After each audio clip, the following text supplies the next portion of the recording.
Irmão Javan, como foi lá foram os batismos? Quantos? 4? Louvado seja Deus. Então, 4 irmãos batizados hoje lá na congregação da Zona Leste, no sítio da nossa igreja. Hoje, às 11 horas, começou o culto lá em São Félix, e após o culto, os irmãos vão almoçar e serão divididos em 2 equipes. Uma equipe continuará em São Félix, na liderança do irmão Ribamar. Ribamar é o pregador lá agora de manhã e à noite, e parte da equipe vai até Santa Cruz para o culto lá à noite, o trabalho com as crianças. O Reginaldo vai pregar lá em Santa Cruz, a Marisnelli vai cuidar das crianças, e lá em São Félix a Elisângela vai ficar cuidando das crianças. Então a nossa equipe da Escola Bíblica Dominical está toda na viagem para as nossas congregações. É bom isso, irmãos, porque entendemos que a Igreja de Cristo Jesus não é medida pelos bancos que estão aqui, né? A Igreja de Cristo é medida por ela estar em ação nesse mundo, por ela estar pregando o Evangelho nesse mundo. É isso que nós medimos a Igreja. Começamos no estudo na Escola Bíblica Dominical do livro do profeta Jonas. Os irmãos já estão há 2 domingos estudando o livro do profeta Jonas. Hoje foi o capítulo 2 de Jonas. Mateus. Mateus é no Novo Testamento, não é no Velho Testamento, né, Toninho? É no Novo Testamento, não é no Velho, Toninho, né? Eu pensei que era Jonas, né? Mateus. E hoje os irmãos estudaram... O Sermão do Monte, né? Sermão do Monte, capítulo 5 a 7 do Evangelho de Mateus. Imagine que eu preguei aqui, acho que 3 meses no Sermão do Monte, e os irmãos estudaram hoje numa hora e meia. Não sei como é que os irmãos fizeram isto, né?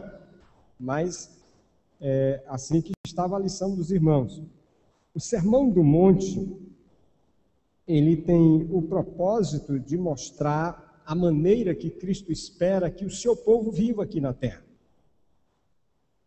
Quando o Senhor Deus criou um povo para si, o povo de Israel, ele criou esse povo para viver diferente do resto do povo do mundo. Lá em Levítico 18, versos 3 e 4, diz assim: não fareis segundo as obras da terra do Egito em que habitastes, nem fareis segundo as obras da terra de Canaã, para a qual eu vos levo, nem andareis segundo os seus estatutos. Os meus preceitos observareis, e os meus estatutos guardareis para andardes neles. Eu sou o Senhor vosso Deus. Foi assim que Deus criou um povo para si. E desse povo Deus projetou nascer o seu filho, ele se fazer homem entre nós. Esse povo deveria viver diferente, tanto do Egito, onde ficaram escravos, quanto de todos os outros povos da terra. Esse povo deveria viver pelos preceitos de Deus e não pela sua própria cabeça e direção. Esse povo falhou, porque quando Deus quis que eles vivessem diferente, esse povo errou. Então Deus criou para si um outro povo. Quando Jesus fundou a sua igreja, ele estava de fato criando um novo Israel. Não mais um Israel físico, mas um Israel espiritual. E o propósito do Senhor Jesus para nós, novo Israel de Deus, é o mesmo propósito no sentido do propósito de Israel, de um viver diferente. E o Sermão do Monte nada mais é do que o ensino de Jesus dizendo como ele espera que a gente viva. Como ele espera que a gente haja nesse mundo. Talvez a gente possa pegar o versículo 8 do capítulo 6 do Sermão do Monte, para entender o suprassumo da mensagem. Não vos assemelheis, pois, a eles. O Sermão do Monte, Jesus vai para a lei, pega toda a lei, vai dizendo, olha, a lei diz isso, eu porém vos digo. Então o Senhor mostra que o nosso viver precisa ser diferente do próprio Israel. Hoje, muitas igrejas evangélicas estão trazendo o judaísmo para dentro da igreja. Festa dos tabernáculos, festa não sei de quê, pegando toda a prática, a liturgia do Velho Testamento e trazendo para dentro da igreja. Mas o Senhor Jesus disse que nós temos que viver diferentes, inclusive de Israel, porque Israel falhou no propósito que Deus tinha para ele. Então Jesus espera que a justiça do seu povo, que somos nós, exceda a justiça dos escribas e fariseus. Ele espera que o nosso amor seja mais abrangente, alcançando os próprios inimigos. Ele espera que a nossa devoção seja sincera e humilde e que busque em primeiro lugar o reino de Deus e as suas coisas, não os tesouros da terra. Esses dias estava vendo uma pequena mensagem na internet que dizia assim: com os líderes da igreja evangélica brasileira, eu aprendi a triunfar. Eu aprendi a ser o primeiro e a ganhar mais. Com o Senhor Jesus Cristo, eu aprendi a dividir.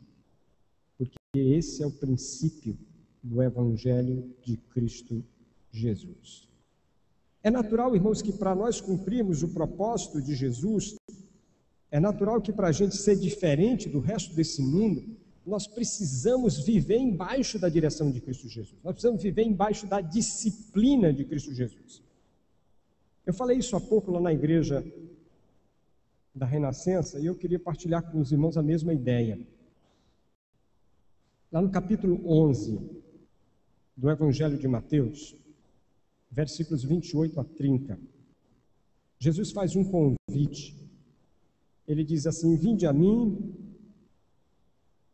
todos os que estáis cansados e oprimidos, eu vos aliviarei.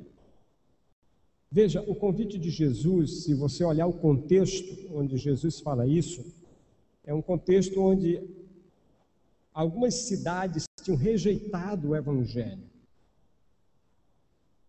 Cafarnaum, Corazim, Betsaida. E Jesus disse que fez tantos milagres nessas cidades, que se ele tivesse feito os mesmos milagres em Sodoma, Sodoma teria sido salva. E é nesse contexto, então, que Jesus olha para as pessoas que estão lhe seguindo e diz: vinde a mim, todos os que estáis cansados e oprimidos ou sobrecarregados, eu vos aliviarei.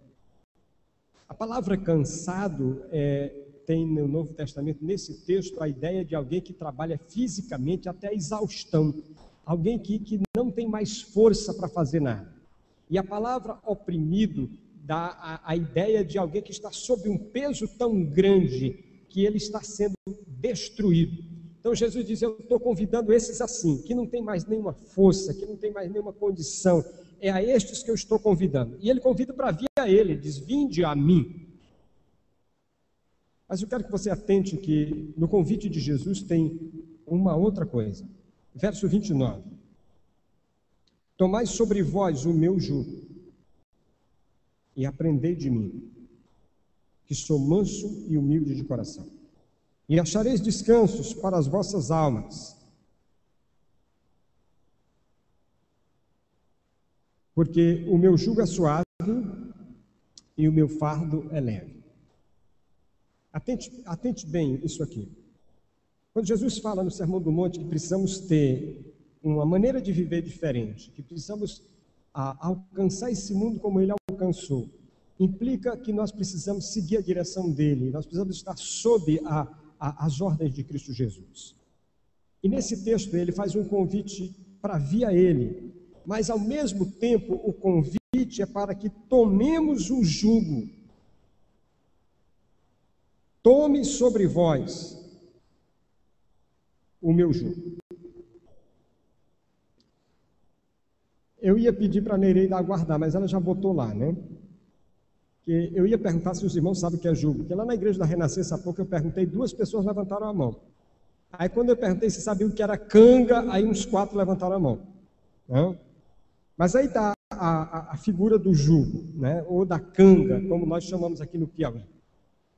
Nada mais é do que essa peça de madeira colocada no pescoço do animal, e é comum aqui entre nós colocar no pescoço do animal para carregar, por exemplo, a carroça.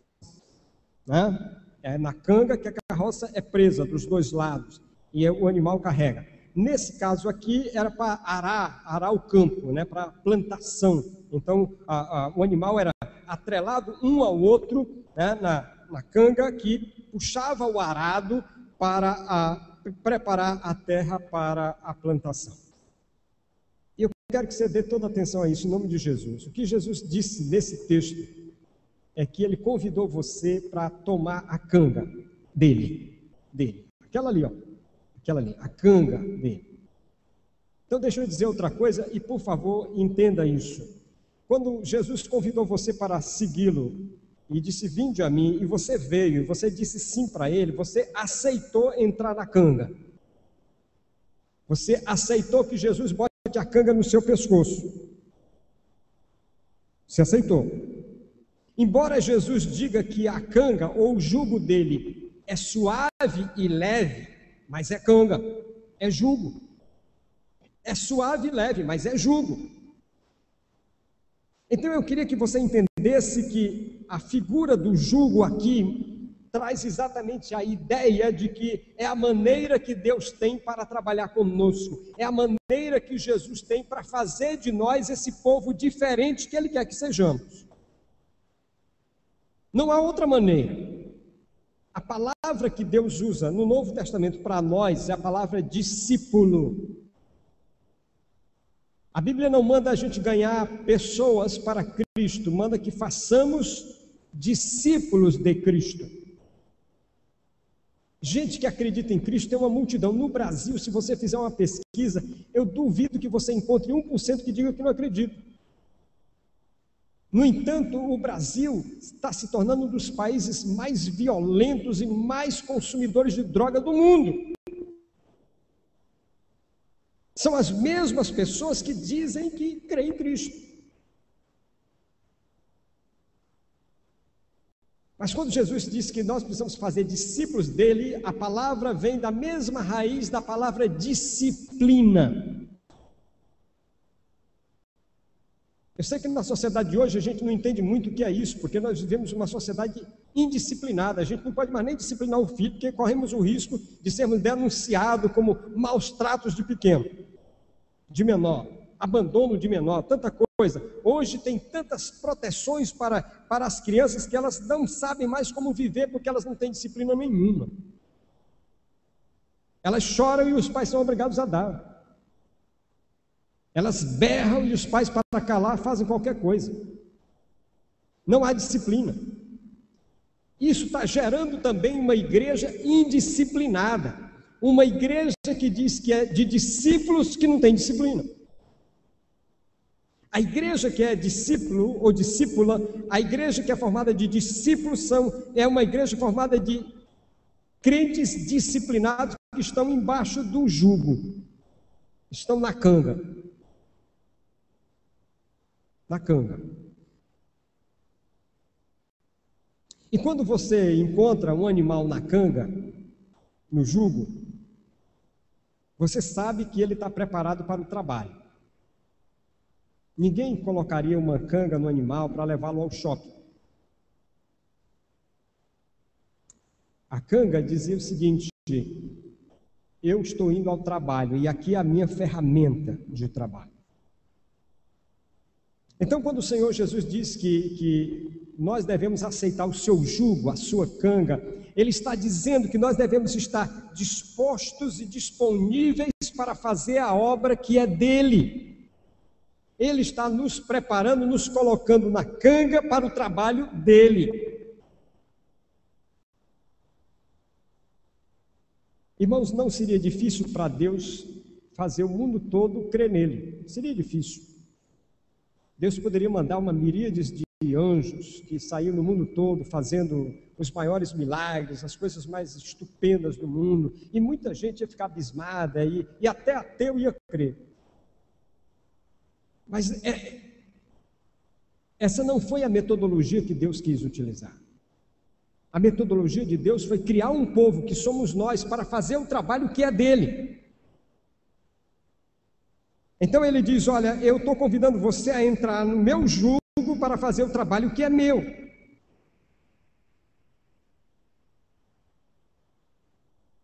A ideia é eu e você estamos à disposição de Cristo para fazer o trabalho de Cristo.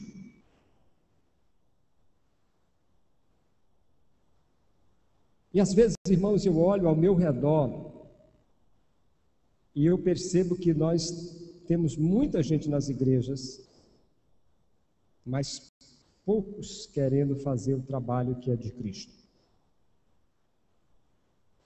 Há muita gente querendo ser servida de alguma maneira. Há muita gente querendo ser beneficiado por Deus de algum modo. Há muita gente querendo as bênçãos de Deus de alguma maneira. Mas há pouca gente entendendo que Deus lhe chamou para entrar no jugo dele para fazer a obra dele. Essa é a razão da nossa existência. Se você olhar Efésios capítulo 4, versículos 11 a 14, a Bíblia vai dizer ali que a função dos líderes da igreja, dos pastores, evangelistas e mestres, é equipar os santos, é pôr os santos na forma, equipar os santos. E a palavra ali, a equipar ou aperfeiçoar, é a mesma palavra que dá a ideia de preparar as redes para a pesca, usada, por exemplo, em Marcos 1,19. E o que a Bíblia está dizendo é exatamente que Deus espera que cada crente seja equipado para a obra do ministério. E a obra lá nesse texto, ela é dupla. Você pode perceber lá que fala da obra do ministério diaconia e fala de edificação do corpo à igreja, dupla.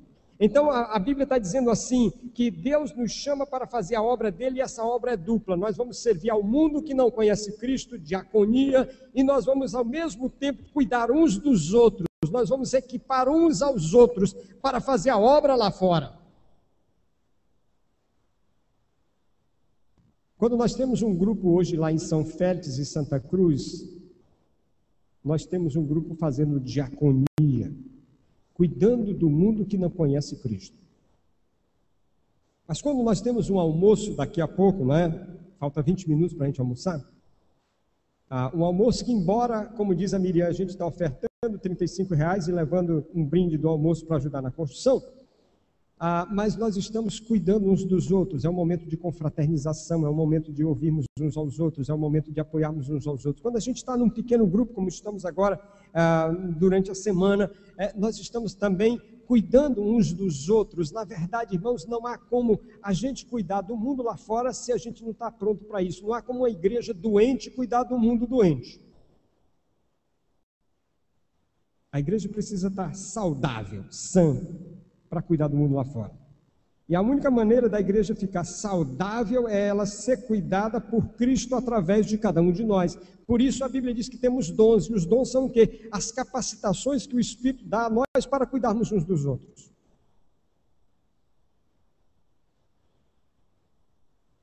A segunda coisa que a imagem da canga ou do jugo traz para a gente, e eu queria que você prestasse bem atenção nisso, é que quando eu olho o animal que está no jugo, eu estou dizendo que eles são animais que estão em sintonia para fazer algo juntos.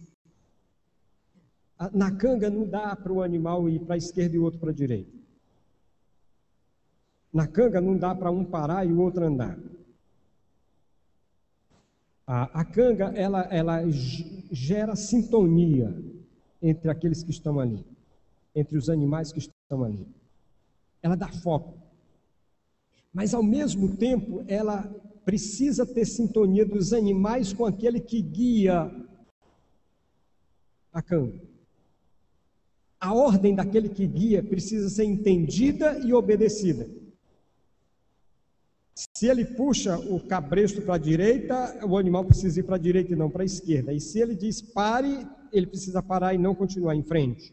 Então é todo um trabalho de sintonia. Sintonia entre os animais e sintonia entre os animais é aquele que guia. Eu ouvi uma história do pastor Manguim uma vez, ele contando sobre o trabalho que o pai dele fazia de arar o campo nos Estados Unidos.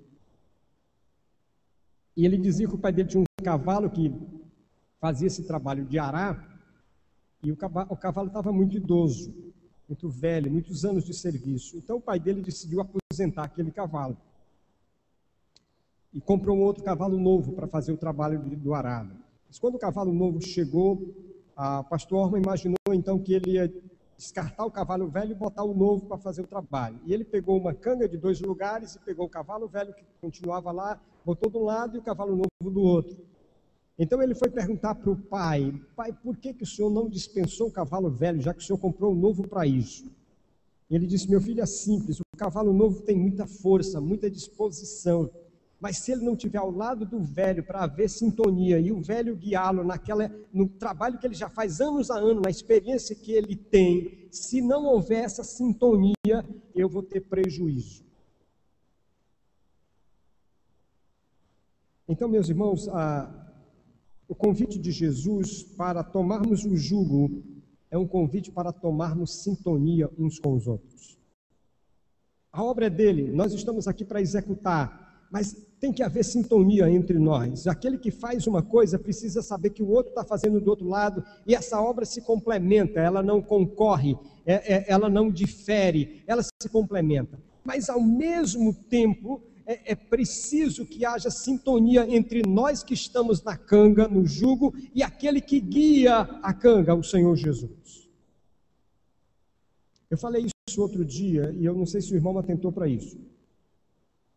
Mas quando eu falei aqui sobre novo nascimento, primeira pregação, quando eu falei sobre salvação, novo nascimento, eu falei que a gente nasce fisicamente para se comunicar com o mundo físico. Nós nascemos fisicamente para falar uns com os outros, para conviver em sociedade, para entender uns aos outros. Nós falamos, ouvimos, nós planejamos juntos. Essa é uma vida física, biológica.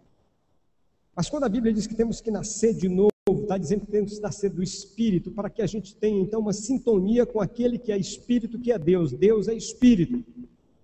Então, quando eu nasço do Espírito, eu passo a ter comunicação com Deus. Eu falo e Ele me ouve, Ele fala e eu ouço. Eu o entendo e Ele me entende. Ele determina o que quer e eu obedeço. Há uma comunicação entre mim e Deus, entre Deus e eu. Então, há uma sintonia. E é isso que Deus espera. Por isso a Bíblia diz que temos a mente de Cristo.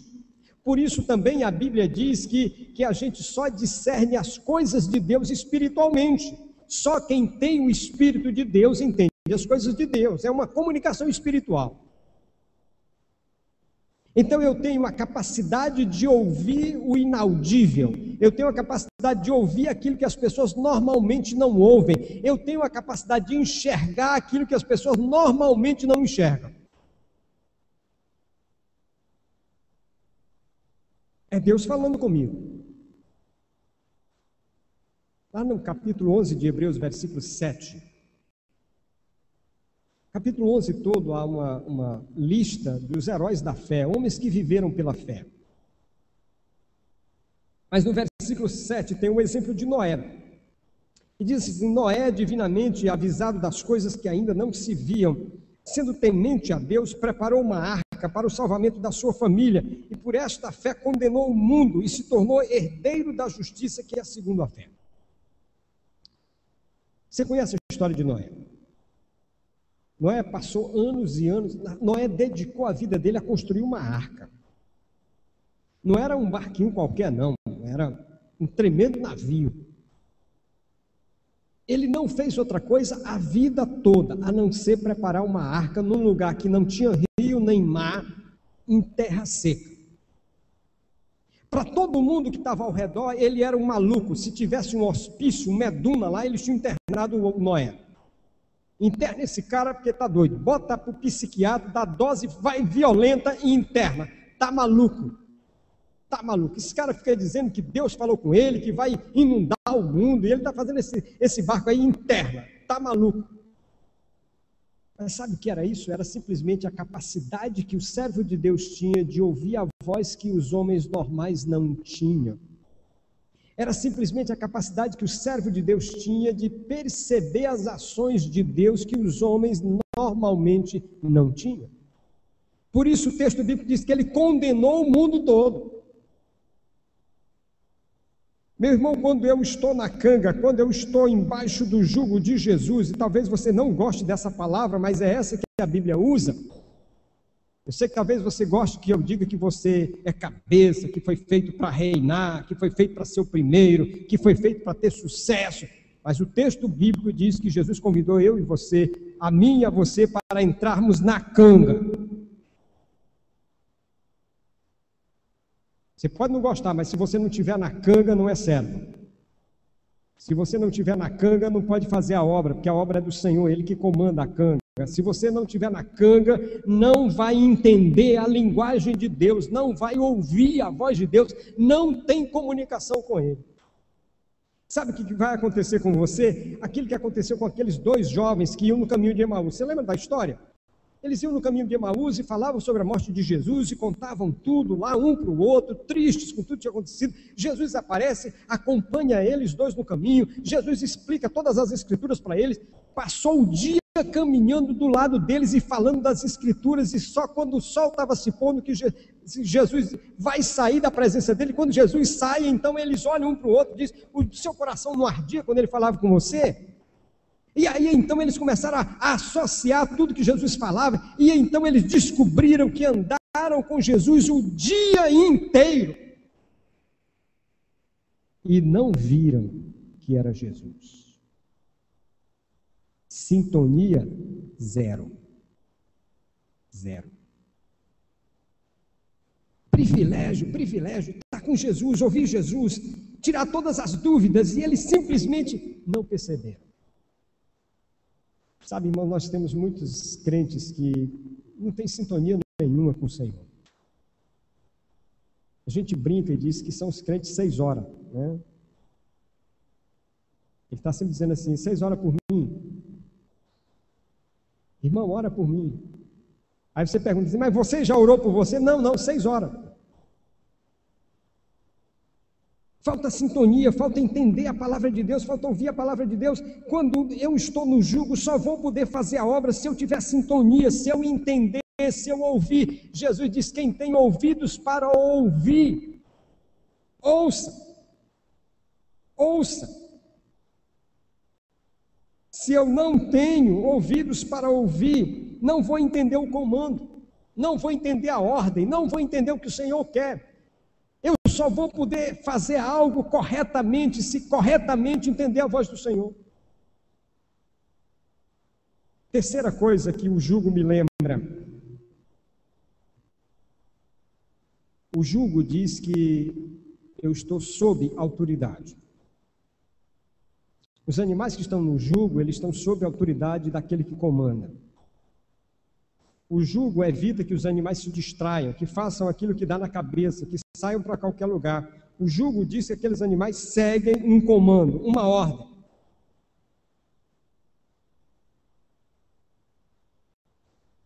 Meu irmão, quando eu aceitei estar no jugo e você aceitou também, você está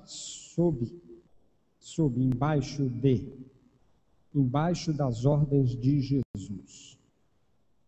Não dá para entender que alguém diga que é discípulo de Cristo, que alguém diga que é crente, que alguém diga que está embaixo do jugo e simplesmente não obedece a nada. Ou então escolhe o que vai obedecer, porque tem gente que escolhe o que obedece. Não, eu não mato, aquelas coisas mais grandes, né? Aqueles pecados maiores. Assim, eu não mato, eu não roubo, eu não uso droga e tal. Mas aqueles pecadinhos, tipo assim, olha, alguém ligou no telefone, aquele pecadinho assim, filho, disse que eu não estou. Não, esse aí não tem nada não, todo mundo faz, sabe? Aquele pecadinho assim que você vai lá e faz uma coisinha aqui. Não, sabe, aquele imposto que devia ser 10, e você, não, só 8, só 7, só 5, sabe, aquele troco que você recebeu, você olhou assim e disse: não, mas ela deu porque quis, então você leva em frente.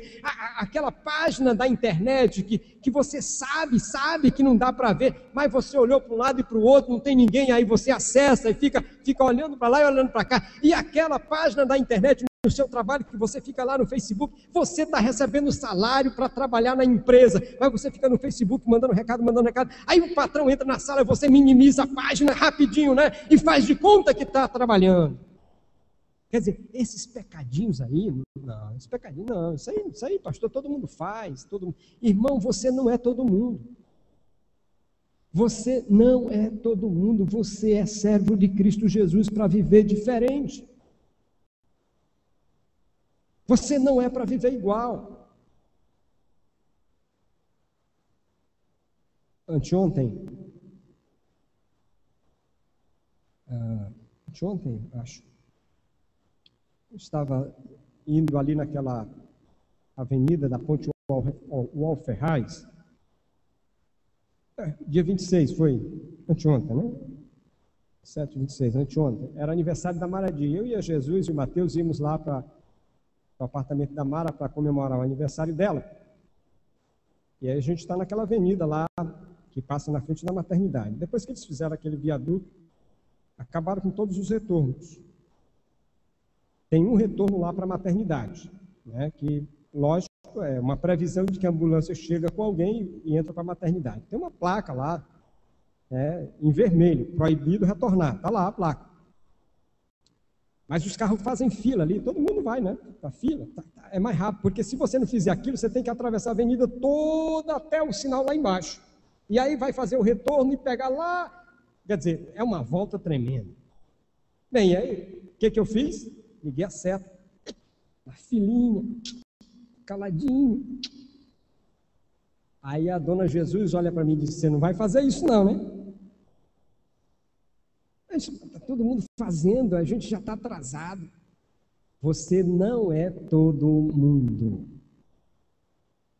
Aí, liga a seta para a direita, sai da fila, vai fazer o que é certo.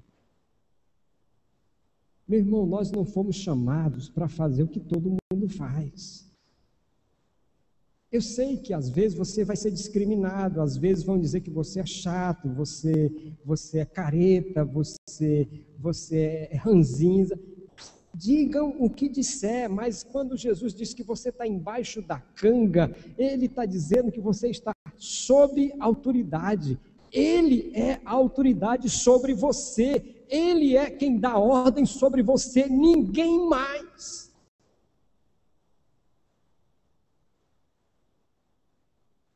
Sabe, quando você escolhe o que vai fazer e deixar de fazer, quando você escolhe o que vai obedecer e deixar de obedecer, você está dizendo que não está embaixo da autoridade de Jesus. A autoridade é sua, você escolhe, isso eu obedeço, isso não, isso eu faço, isso não. Então, a autoridade não é de quem está na canga, é sua. E se você tem autoridade sua, não está na canga, porque se está na canga, meu irmão, não tem como fazer diferente. Se você escolhe o que vai fazer ou deixar de fazer, o que vai obedecer ou deixar de obedecer, e eu já disse isso aqui uma vez e vou dizer outra vez hoje, vou repetir a mesma história, é porque você tem um problema de amor. E eu vou contar aquela historinha de novo e encerro com isso. Aquela historinha que o Billy Graham costumava contar. O Billy Graham contava daquele rapaz que ia para a igreja, mas ele não tinha nenhuma responsabilidade, ele faltava tantas vezes, se ausentava, quando assumia uma função ele ia se desse, não desse ele não aparecia, se ele era professor da EBD e ele, naquele dia tinha alguma coisa, ele não ia, não ligava para ninguém, os alunos ficavam sem a classe, ele simplesmente fazia qualquer coisa, de qualquer jeito, a qualquer hora. E um dia o pastor resolveu chamá-lo para conversar, para perguntar o que estava acontecendo. E aí ele deu aquelas desculpas que as pessoas sempre dão: não, pastor, é porque eu estou muito ocupado, eu faço faculdade, tenho muito trabalho para fazer, no final de semana tem coisa para estudar, e ainda eu tenho que fazer alguns trabalhos extras para ajudar na despesa da faculdade, e eu chego em casa, às vezes estou muito cansado, e no domingo, às vezes, tem trabalho da faculdade para fazer. Moral da história, a desculpa era que ele era ocupado demais, tinha coisas demais para fazer, por isso que ele não era fiel na igreja, ele não tinha que estar lá todo domingo. Aí Billy Graham disse que aquele garoto se apaixonou por uma menina. E a menina morava do outro lado da cidade. Bem, ele era ocupado, fazia faculdade, tinha trabalho para fazer, tinha coisa extra, ele não tinha tempo nenhum, mas quando ele se apaixonou por aquela menina, ele todo dia ia vê-la, ele atravessava a cidade, chovesse, fizesse sol, tivesse febre ou não, ele atravessava a cidade. Aí Billy Graham disse: você sabe por que ele fazia isso? Porque ele amava aquela garota. Aí então Billy Graham diz assim: você sabe por que você faz a obra de Deus de um jeito, de outro, de qualquer jeito? Sabe por que você não está lá todo dia, você não faz nem que chova canivete? Sabe por que você deixa de qualquer jeito?